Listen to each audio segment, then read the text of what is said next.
Today I want to talk to you about personal safety and overcoming some fear. Now, a lot of times people, when they look at personal safety, they think, well, I need to get a gun. I need to learn martial arts like judo, karate, aikido, whatever, so I can defend myself using these techniques. I need to carry pepper spray, mace, a whistle. I need to use something to overcome my sense of dread and fear. And I'm going to talk about this and give you a mindset which will help you to overcome some fears you may have. Now, if you think about this, let's say, for example, you're, let's say, 35, okay, and you have never been in a fight in your entire life. And you live 35 years. Someone comes up to you and they're arguing with you. They're calling you a name. They're talking to you. And maybe it's on the job. It's in the family. Whatever. Okay. The chance of you getting into a fight based on your life are pretty slim. Most people cannot fight. That's just a fact. They may have technique that you may see. They may rush at you. They might punch. They might kick. But most people can't fight. And so if you kind of get in their face in a certain way, they're going to back down. So just talking to someone, just letting a person know that, you know, what you're trying to do is not working, will probably stand you in good stead to get away from anything that's going to occur. Someone's in your face and they're aggressive, you can talk them down. One thing you could say to a person is, are you going to hit me over this now? Are you about to punch me? Now, what that does is it puts a question in their mind. Oh, no, I don't think I'm going to, because now they asked me. Maybe I was going to, but now no, answer is no. So when a person is in your face and yelling at you, you ask the person, you say, you know what, you're talking at me pretty loud right now. Are you about to hit me? And they'll say no, and they'll calm down. And you might even say to them, you know what, either hit me or stop yelling, because right now I got to get on with my life. I don't got time for this. You kind of bring it to them, and that does work.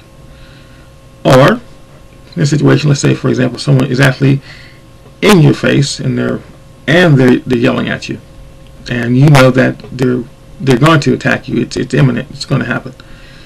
You could say to the person, are you willing to fight me over this? And they say yes.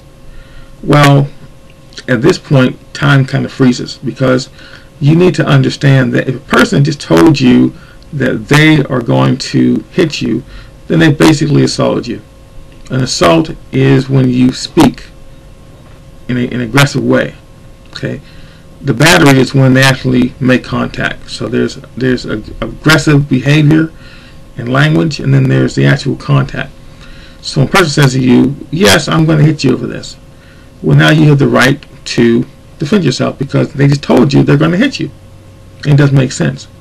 So now you have to decide for yourself. Again, time is frozen. At what level am I going to take this person out? Am I going to hurt them, or am I going to injure them, or am I going to kill them? Okay. Now, why do you say, well, that shouldn't even be one of your choices? Because a lot of times when people get in situations of violence, they accidentally kill somebody. If you give yourself the option to hurt, injure, or to kill, and you choose one of the three, then you're in control.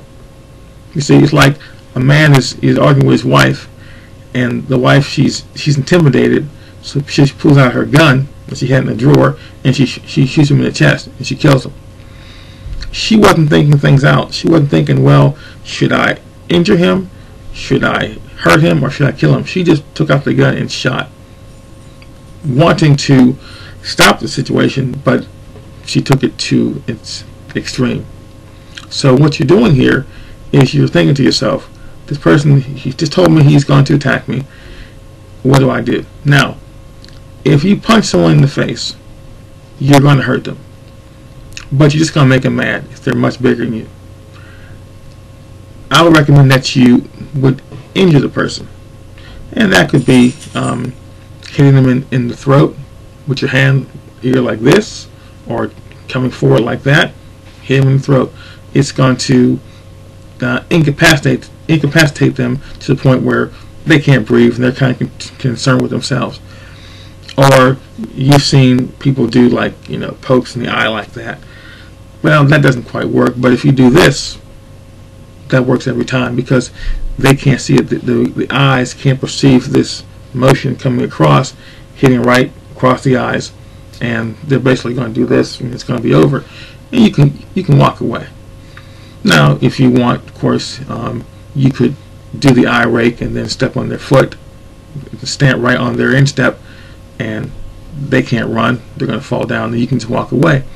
And that's how you end a situation. Someone who you probably would be attacked on the street with, like something like that. Maybe you wouldn't want to do it in the office, okay? But if someone's feet is in your face and they're aggressive, that works. And that works if you're a small person, if you're a woman or a child. It works because you're using science, okay?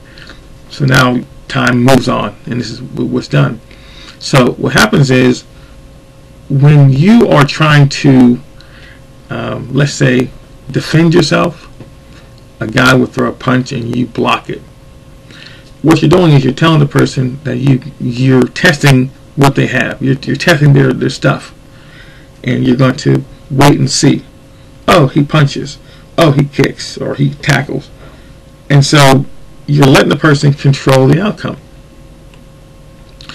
When you see a person in front of you and they've told you they're going to attack you, you simply attack certain parts of the body,